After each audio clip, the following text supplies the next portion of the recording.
Welcome to Create a Wow Life. My name is Jessica Peterson. I'm a real estate agent out in beautiful sunny Florida and the founder of Simply Wow Agency. I am excited to go ahead and reveal to you different ways you can wow people, your business, and you. Definitely, many of you have wowed me.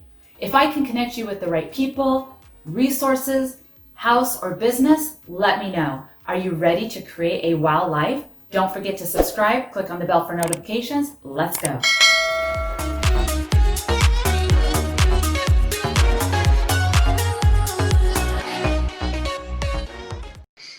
Hey everyone, Jessica Peterson here, real estate agent out in beautiful sunny Florida. And today I'm so excited to have Alexis Frazier here with us. Lipstick Lex is what you're also known as. Hey. Hi, thanks for having me. Of course. Well, this is a special day because I'm interviewing you not only for my Create a Wow Life, which is all about relationships, real estate, business, and lifestyle, also for my magazine, luxurylifestylemagazine.com, because you just have so much amazing information, inspiring stories. So can I go ahead and share my screen so all of our viewers can see what I'm really talking about? Yeah, of course. Okay. So let's go ahead and do some screen sharing here. So right here, we could see is your Instagram page, right? Yes. And you create art, unique art pieces with your lips, and you inspire others to do the same thing with their lips. Is that correct? Yeah, that is one thing that I do. Yeah. I know, right? On top of being a mom, and you have your gallery that people, purchase, and then also have a space. You also have a space that people can rent out and throw parties and things of that nature, right? Yeah, exactly. So basically, so I am a lipstick artist. So all of my artwork is created primarily with lipstick. And one really fun element of the way that I create is I don't just paint with the lipstick, but I also put the lipstick on, I actually kiss my artwork. So I leave my kiss prints on all of my pieces. And it's one of those things where you tell people and they're like, what? And then they have to see it in person to fully understand. So if anybody's familiar with pointillism, where let's say an image is made up of lots of dots, it's kind of like that, but with my kiss print. And it's all about the idea of femininity and beauty and love and personal empowerment, joy. To me, the kiss print is a very symbolic, it's very symbolic, and it's such a positive symbol. And so that's sort of what I'm trying to capture and portray through my artwork. And just recently I opened up my art gallery. So this is my art gallery. And this was the ultimate dream, was to have my own space that I could not just, create artwork and showcase my artwork, but a place where I could invite people in to run a variety of different workshops. So art workshops where they could put on the lipstick themselves and learn the medium, and also treat it as a venue that we could, people can have private parties here and be able to, just utilize the space as a venue for anything from, small receptions to baby showers to bachelorette parties, what have you. So it's just a really cool, fun, and unique space. And we're really excited about it. And we're just trying to find our groove again since COVID, because a lot of our business model, which was supposed to be on more of communal parties and events, we have to obviously, chill out on that for a little while and just kind of fixate more on the private event side of things. But it is here, and it's a beautiful space, and I encourage anyone to see it. So yeah, so it's located in Sarasota, Florida, right? We're both in the same community, and I love Sarasota, right next to Longboat Key, Siesta Key, Lido Key out here in Florida, in case anyone's wondering. And there's so much I want to share today. So thank you for giving us a sneak peek of your gallery. And about your art, which I stand for all of that, about, the joy and the uniqueness, although I'm not really a lipstick wearer, I probably should be. So you inspire me. I'm sitting here thinking, oh man, I could use some lipstick, but it's just so creative and so unique. And I really want to hear what inspired you to do this, and inspire others to do it. If anyone else is looking at launching their own art business, what insight you have for them, and how this really all came about, part of your lifestyle and your dreams, and how all evolved, because you've been on some national TV shows. Is that correct?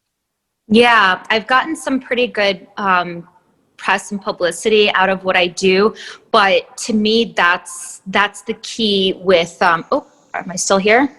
Yep, there you're back. Oh, Yay. there I go. Sorry. Actually, let me just plug this in. I'm so sorry for the interruption. So yeah, I've had some pretty good. I've had some really good press and publicity, but I always encourage people if they want to try. Let me turn it this way. Is this better for you if I turn it this way? Sure. Okay. I'm so sorry. I know we're in the middle of the thing. There we That's go. okay. We're all about Okay. raw and real. We just keep it raw and real over here, right? Yeah, it's totally raw, totally real. This is like, the days of Real COVID. life. Have to, okay, there we go. I think I'm good now.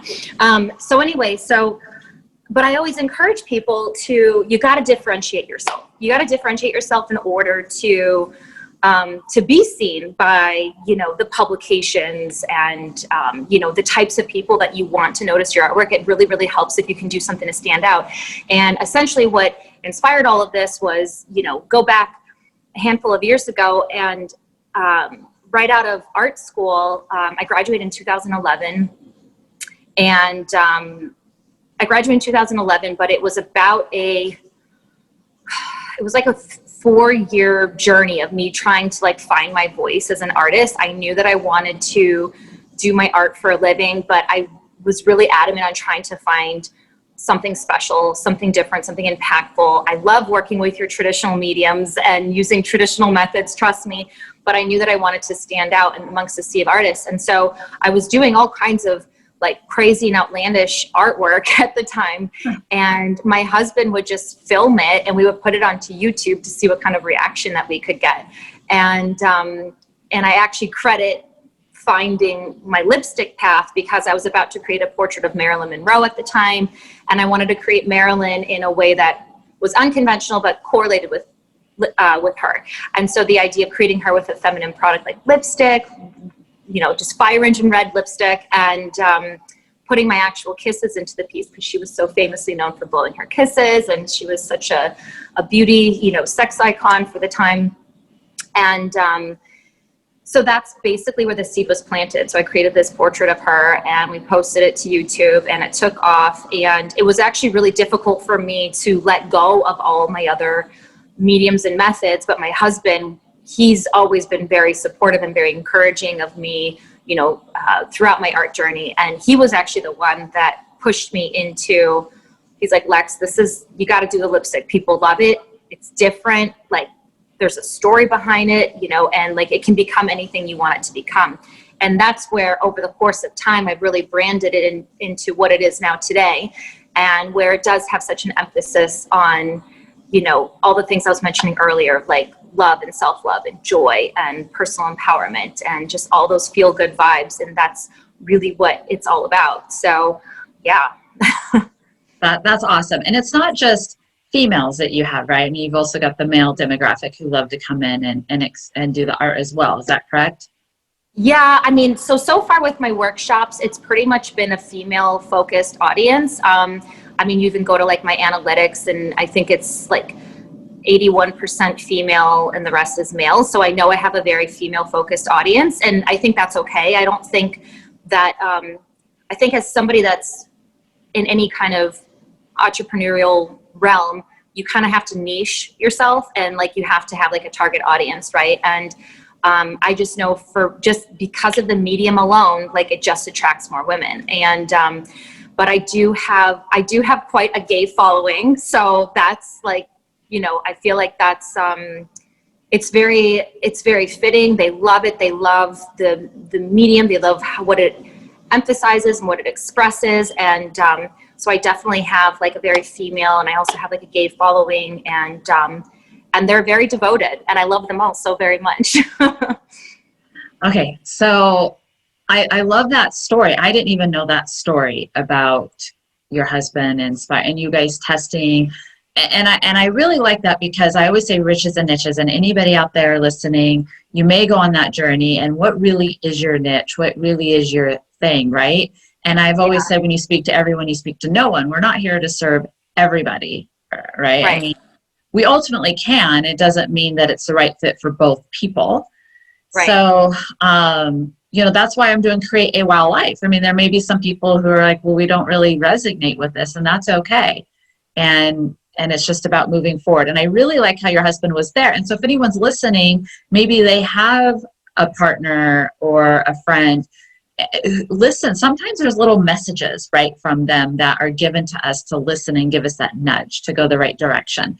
You and I had a conversation. My husband's very artistic, and he's kind of on this journey. I want to, experience some more art in my life. What does that look like? I'm here to support him, whatever that may be. And it's been inspiring. You've inspired me to inspire him to, pursue that a little bit more. And it's been so cool because the other day he's like, this is what I really want to do. And I thought, well, what's that? And he said, well, I really want to start designing golf carts. I'm like, where did that come from, right? Carts? Golf carts. Oh, golf carts. Sorry, golf carts. I know. And I'm like, well, and I go, if that's what you really want to do for fun, why are you not doing it? And he's like, I don't know. It's just something that really excites me. And so now I'm on this journey to inspire him to move forward and do that. So really listen to your gut, what you love, and to look for those people who will give you those messages and support you. So artists out there, they may feel stuck. My mom was a well-known artist. I have zero art ability. Okay. It looks like, if you play Pictionary with me, you think I was 5 years old. Okay. I'll admit that. So my art comes in my marketing agency. So if someone's looking at pursuing an art industry, what advice would you have for them to pursue it and to get big like you, besides focusing on the niche? I mean, yes, you definitely need to focus on the niche, whatever you want to call it. I say niche for some reason. But yes, I mean, that is a lot of it, you're going to have a lot of internal battles with yourself. And this was something that I had because I had,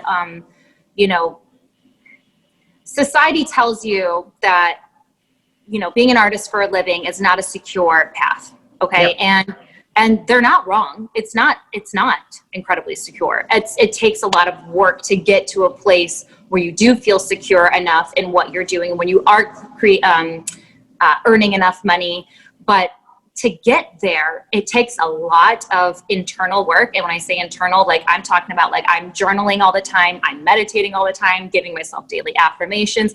Basically, like I've had to just put up like shields to like anybody that's doubting me, and been like, no, I got this. I know I have something special to offer. I know that what I'm doing is unique. I know that there's people that want to see it. I know there's people that want to invest in it. So a lot of it, honestly, it's freaking persistence, like so much persistence and so much belief, and like not to get like all wooey or whatever, but it does matter. Like it totally does matter. You just have to have like that drive and that grit and that determination, but you also need to make sure that what you have to offer is something that's special. You want to make sure that you can differentiate yourself in some kind of way, figure out what your target audience is. And it's going to be a lot of trial and error, so much trial and error to figure out what works, what doesn't work, trial and error when it comes to your marketing, trial and error when it comes to your product, trial and error when it comes to your productivity. I think that there's a lot of, you're going to have to allow yourself time to kind of figure out the motions. And I'm still figuring it out. And the thing is, it's not like an overnight thing. So, just having that like gut belief that yes, I can in fact do this, and I'm going to do this. And also just narrowing down who your people are, and you got to just like find your tribe and like stick to them, and they'll be loyal to you, and also put yourself out there. I think as artists, we so often kind of, stereotypically speaking, I think a lot of artists are kind of more, introverted, or, they're kind of hermits. They want to like stay in their own little bubble, but no one's going to find you if you stay there. So you've got to take advantage of all of the tools we have with the internet and social media. And honestly, just like, you got to put yourself out there, show your process to people, show your face so people can see the face behind the pieces that are being created, have a compelling story, and, people will find you. You just got to put yourself out there. Well, that's so good that you say that, because that's how I found you even before you got famous, was Instagram. I was looking at a specific hashtag and I stumbled across you, and I love how we're both love all people, right? We love all people. And then I really like your uniqueness with the lipstick. I thought this is super cool. And then we connected. The next thing I know, you got really big, which I'm not surprised, right? So I found you from Instagram. Now tell us about some of the TV shows. How did they find you? Yeah, that was really cool actually. And those were some of the best experiences. Like, and once you do it, you get bit by the TV bug and you just want to do them again and again and again. Like it's such a cool experience to have. Funny enough, I didn't even do my local TV stations first. The very first one that I had, it's no longer on the air. It was called Pickler and Ben. I don't know if you're familiar with it, but Kelly Pickler, who's the famous country singer, she's one of the main hosts. And anyway, it was actually Faith Hill. It was her production. Okay. And so it was funny because that honestly just like came out of thin air. It was really interesting because at the time, actually, kind of going back to like the woo-woo stuff, I was doing a lot of meditating, I was doing a lot of affirmations, and I would do a lot of visualizations. And I would visualize myself like being on a TV set and talking about my artwork. And I had no idea what TV set it was going to be. But for some reason, I always pictured the person interviewing me, she was going to be blonde. And then like, this was just a visualization I was doing in my head for, I don't know, like a couple weeks or something. And then like one morning I woke up and I, no joke, had an email from this major national TV show called Pickler and Ben, and Kelly Pickler was the host and she's blonde. And I'm like, oh my God, I manifested this into existence. How cool is that? But anyway, so having that first primary opportunity, that honestly, like that felt like pure luck. But then the ones after that, those were like me planting the seed, me being my own agent, if you will. So like when I landed this spot on Strahan and Sarah, which is a branch off of Good Morning America, that I basically developed I started a conversation with the producer on LinkedIn actually. And, basically just pitching myself. I was doing this like for so many different networks. I would just go onto LinkedIn and I would try to make connections there. And I basically, it was crickets from so many until but I just figured like somebody's going to open the door. And then this one producer from Good Morning America was like, oh my God, I love your story. This sounds so interesting. I'd love to learn more about it. And then before I knew it was like a month later, they flew me out to New York and here I am like doing a segment with them. And then I feel like after, some of the after those two, then I started doing a bunch of local ones. So I think, then, it kind of is a snowball effect. And then you have that, those accolades, that clout, if you will, to kind of also help pitch yourself. Because it's kind of hard to pitch yourself when you're starting from scratch. But once you get that first thing, the first couple of things, you can use those, as leverage to help you get to the next thing that is that you want to do. But then I started doing the daytime TV. And then most recently I was asked to do Access Hollywood with Mario Lopez. And that was actually because I had agreed to do a podcast with somebody a while ago. And she, unbeknownst to me, I guess, used to work for Access. And it was like a year later, she said, hey, I don't know if you remember me, but we did a podcast together. I really liked your story. Anyway, I'm back in TV now, and we'd really like to consider having you as a guest for Access Hollywood. And so I was like, all right, great. But that's just like networking, right? And that's, and like when I signed on to that podcast, it's like, I don't know what this podcast is. Do I really want to do it? But it's like, I sure as hell am glad that I did it, because you never know who that person is or who they might know and like what could potentially come from it, right? So super, super important to, again, put yourself out there, network as much as you can. Be willing to hear, 20 no's before you hear a yes, because someone's going to like what you're doing and someone's going to want to write a story on it, or feature a story on it. So. Wow. Okay. So you shared a lot of gold nuggets. One, I had a visual, after COVID life, people wearing the masks, right? So what we forget is what can be almost more important is the mind mask, right? Because we've got to really protect it with that positivity. And I'm all about that and the positivity as well. It's also fascinating you say that about outside besides local, because I can relate. Anyone knows I wrote 7 books, and one of them I wrote with Christine Beckwith Stiles. And it was funny, we made big national news up north and the Good Morning America staff, and I'm sitting here thinking nothing's really happened local, right? It's like, Isn't that funny? I know, I'm sitting here thinking nothing's happened in my own. And I've met other people who have said the same thing. So I just find that so intriguing and fascinating that you say that. I also really like how you said you put yourself out there and you're going to get the no's, and to put out those messages. And then another gold nugget is I love to create relationships with people who have my values, right? And people know me as a connector. I love connecting people with other people. I love connecting them, with the right house, and just I love connecting people all around globally. Mm-hmm. It's been an amazing journey, and even, to watch people evolve. So when you meet someone, you never know who they know. They might be that person to your life, and then manifesting. I fully believe in that, girl. I mean, when I was told you're going to be a TEDx speaker someday, I'm like, what are you talking about? And then I started thinking, okay, I kept hearing it over and over. So then I started visualizing it and thinking about it. And next thing you know, it happened, right? And I'm like, what? And then it was so funny because the most devastating thing happened. The whole event, I mean, at least there's pictures and I got to meet awesome people. The whole event, somehow the recordings messed up at the event center. And then I started thinking recently, because people are starting to say, we want to see you TEDx. I'm like, well, maybe. And I started thinking about, now I just got an invite to be on TEDx TV. And I'm like, so thoughts are so powerful. Thoughts are so powerful, right? Yes. And yes. So I always say, I wrote about it in one of my books, be careful of your thoughts, because what you think about will come about. So yes, exactly. It's so true. Why is this not charging? Hang on. I'm getting a thing telling me my battery's going down. Okay. Like, no. Well, you gave us so much valuable information. And if anybody wants to go ahead and follow you, Lipstick Lex, right? On Instagram, yes, Facebook, LinkedIn, anything else you want to share with anybody who wants to go out there and create a wild life? I know this is all about, more about the business segment of it. Anything else you want to share with our listeners?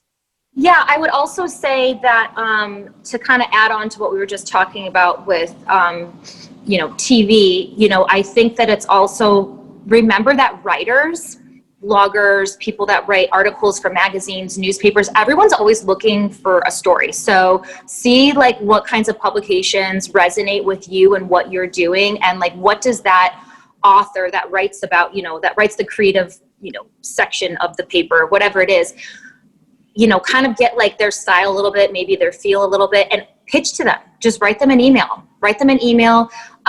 because a lot of the press that I've gotten has been just based off me just sending my own story, because I think, they like when the work is done for them. So, they don't have to seek it. So it's good when you can be able to pitch yourself. And at least that way, if you can get yourself in print, everything goes online right now too. So it's another really great way for your name to come up, when people are Googling, local artist or whatever it is. So I think that that's another really good little tidbit, something that I've done that has helped me for sure. And then what else? Yeah, you were on MTV, I believe, right? Or yes. Oh, yeah. So that was actually, that was really interesting. And actually that was, again, because of networking. It was my daughter went to a private school a couple years ago, and one of the moms, another mom that was there, we were at a mutual birthday party, and she and I got to talking, and it turns out that she's best friends with Chloe, who's one of the main characters of Siesta Key. And so she and I, but I had no idea. I didn't know about this. I didn't know her connections or anything. And, fast forward like 2 years later, because I never really hung out with her, really saw her again, honestly, after that. And then she connected with me on Instagram, and then we would kind of go back and forth a little bit here and there. And then when I had the gallery, she's like, God, the gallery would be such a great place to like have a party and this and that. And then I later on found out that she was kind of connected with the Siesta Key crew. And then, so she said, I could probably talk to Chloe and we could talk about having a party, to film at your gallery. And I was like, oh my God, yes, please. And anyway, so they ended up filming their season finale here at the gallery before I was even open. Yeah, it was like one day MTV called and they're like, hi, we understand that you have a gallery in Sarasota. We're interested in filming there. And I said, well, I literally just got the keys. Nothing's on the walls. I have no furniture. So I'm not sure how soon do you want to come in? And they said, well, we were hoping to come in on this Friday. They had called me on a Tuesday or Wednesday. And I was like, I don't know how you guys are going to do it. But they brought in like a 30-man crew, an MTV 30-man crew, and they like overhauled the place, made it look like I've been in business for years. And they did, and they filmed it. And, and that was another really great little, way to kind of help bring some awareness to my space and my brand. And then I've also met all of those people as well, and that's definitely helped. And they've just been really, really great supporters of what I'm doing. That whole they're all so sweet. All I can say is like what you see on the screen is not fully who they are. Like they're really, really, they're so nice and they're so sweet and genuine. And they just like see the vision. They believe in me and what I'm doing, and they have no problem like sharing what I'm doing and getting the word out there. So it's great. It's great when you can connect with people like that. Awesome. Awesome. Okay. Well, thank you for all this jam-packed info. I'm so grateful for you. And everyone, don't forget to subscribe, click on that bell, share this, comment below what you enjoyed most about this from Lipstick Lex. Don't forget to follow her as well. Have an amazing wow day, everyone. Bye. Bye. Thank you.